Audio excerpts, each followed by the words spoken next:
all my LGBT friends and others. I'm going to start off with Genesis 37 now.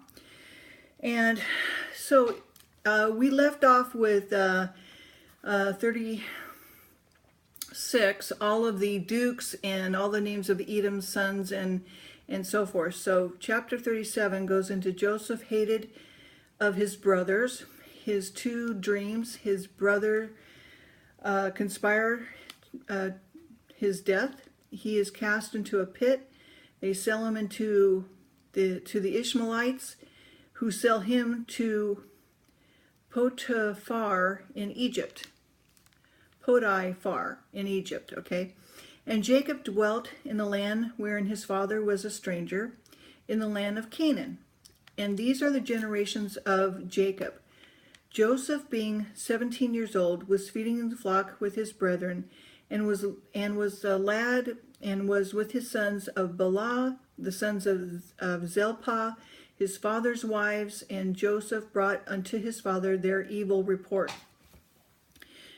Now Israel loved Joseph more than all of his children, because he was the son of his old age. Now we believe he was between 93 and 103 years old at this time.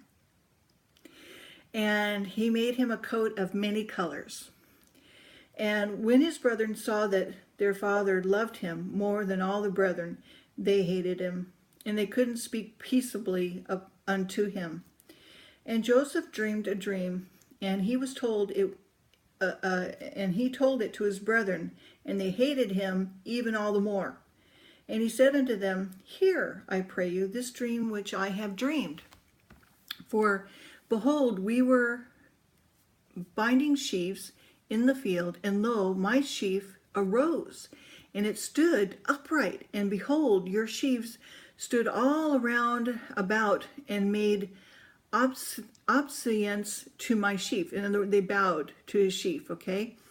And his brother said to him, Shall thou indeed reign over us? Or shall thou indeed have dominion over us? You know, he was one of the youngest kid at the time, okay? And they hated him even all the more for his dream and for his words. And he dreamed yet another dream, and he told it to his brothers. He said, Behold, I have had a dream more. And behold, the sun and the moon and the 11 stars made obeisance to me, bowed, okay?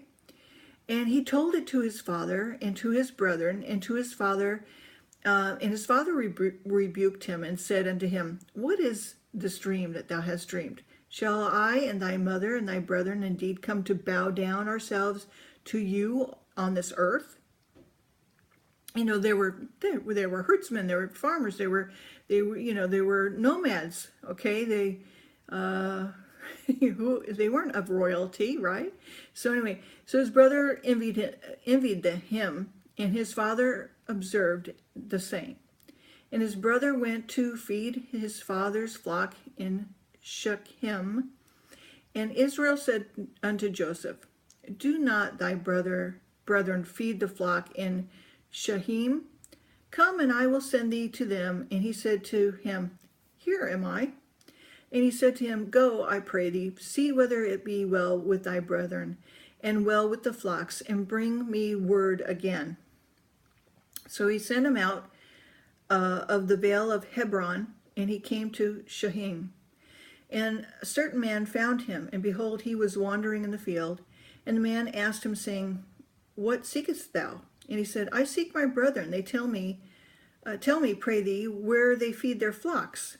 And the man said, They are departed hence, for I heard them saying, Let us go to Dothan. And Joseph went after his brethren, and found them in Dothan. And when they saw him far off, even before he came near unto them, they conspired against him to slay him. And they said one to another, Behold, this dreamer cometh. Come now, therefore, and let us slay him, cast him into some pit, and we will say some evil beast had devoured him, and we will see what will become of his dreams. And Reuben heard it, and he delivered it out of their hands, and said, Let us not kill him. And Reuben said unto them, Shed no blood, but cast him into this pit that is in the wilderness, and lay no hand upon him, that he may rid him out of their hands to deliver him to his father again. And it came to pass, when Joseph was come upon his brethren, they that stripped Joseph out of his coat of many colors that was on him, and they took him and cast him into a pit. The pit was empty, and there was no water in it. And they sat down to eat bread, and they lifted up their eyes and looked, and behold, company of Ishmaelites came from Gilead, with their camels bearing spicery, balm, myrrh, going to carry it down to Egypt. And Judah said unto the brethren, What profit is it if we slay our brother and conceal his blood? Come, let us sell him to the Ishmaelites, and let not our hands be upon him, for he is our brother and our flesh. And his brethren were content.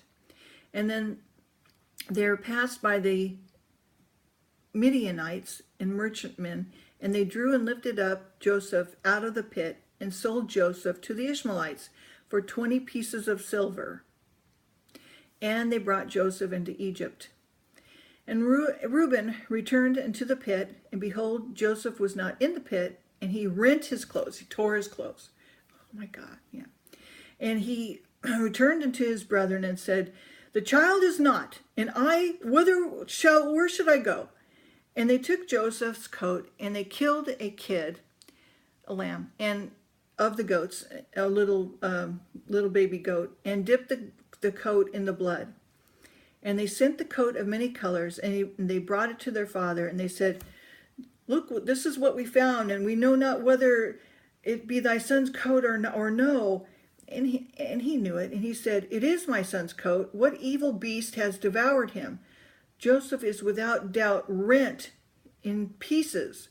And Jacob rent his clothes and put sackcloth upon his loins, and he mourned for his son many, many days. And all of his sons and all of his daughters rose up to comfort him, but he refused to be comforted. And he said, For I will go down to the grave unto my son mourning. Thus his father wept for him. And the Midianites sold him into Egypt unto Potiphar, an officer of Pharaoh, and the captain of the guard. Chapter 38. Judah begs Oman, Shelah. Marries Tumar. The trespasses of Onan. Tumar delivered Judah. She beareth twins, PhRez and Zarah.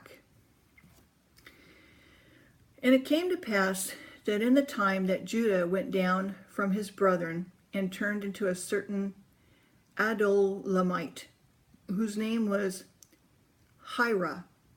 And Judah saw there a daughter of a certain Canaanite, whose name was Shiah, and he took her and went into her. And she conceived and bare a son, and he called his name And she conceived again, bare a son, and she called his name Onan. And she yet again conceived and bare a son, and called his name Shelah. And he was at Chezeb when she bare him. And Judah took a wife for his firstborn, whose name was Tumar. And Judah's firstborn, was wicked in the sight of the Lord, and the Lord slew him. And Judah said unto Onan, Go into thy brother's wife, and marry her, and raise up seed to thy brother. And Onan knew that the seed should not be his, and it came to pass, when he went into his brother's wife, that he spilt it on the ground, lest that he should give seed to his brother. And the thing which he did displeased the Lord, wherefore he slew him also. Then said Judah to Tamar, his daughters-in-law, Remain a widow at thy father's house until Shelah my son is grown. For he said, Lest peradventure he die also, as his brethren did. And Tamar went and dwelt in her father's house. And in the process of time, the daughter of Shelah and Judah's wife died, and Judah was comforted and went up into his sheep herd sheep herders to Tamath, and he and his friend Hirah and Adulamite. And it was told Tumar, saying, Behold, thy father-in-law goeth up to Timnath to share his sheep. And she put her widow's garments off from her, and covered her with a veil, and wrapped herself, and sat in an open place, which is by the way to Tamath, for she saw that Shelah was grown, and she was not given unto him to wife. And Judah saw her, and he thought her to be a harlot, because she had covered her face. And he turned unto her by the way, and said, Go, I pray thee, let me come into thee. For he knew not that she was his daughter-in-law. And she said, What wilt thou give me, that thou mayest come into me? And he said, I will send thee a kid from the flock. And she said, Wilt thou give me a pledge until they send it? And he said, What pledge shall I give thee? And she said, Thy signet, thy bracelets, thy staff that is in thy hand. And he gave it to her, and came into her, and she conceived by him. And she arose and went away, and laid by her veil from her, and put on the garments of her widowhood. And Judah sent the kid by the hand of his friend, the Adulamite, to receive his pledge from the woman's hand, and he found her not. Then he asked the men of the place, saying, Where is the harlot that was openly by the wayside? And they said that there was no harlot in this place. And he returned to Judah, and he said, I cannot find her. And also the men of the place said that there was no harlot in this place. And Judah said, Let her take it to her, lest we be shamed. Behold, I send this kid, and thou hast not found her? And it came to pass about 3 months after that it was told to Judah, saying, Tamar, thy daughter-in-law, hath played the harlot, and also, behold, she is with child by whoredom. And Judah said, Bring her forth, and let her be burnt. And when she was brought forth, he sent to her father-in-law, saying by the men, Whose are these? Which am I with child? And she said, Discern, I pray thee, whose are these, the signet, and the bracelets, and the staff? And Judah acknowledged them, and said, She hath been more righteous than I, because I gave her not to Shelah my son. And he knew her again no more.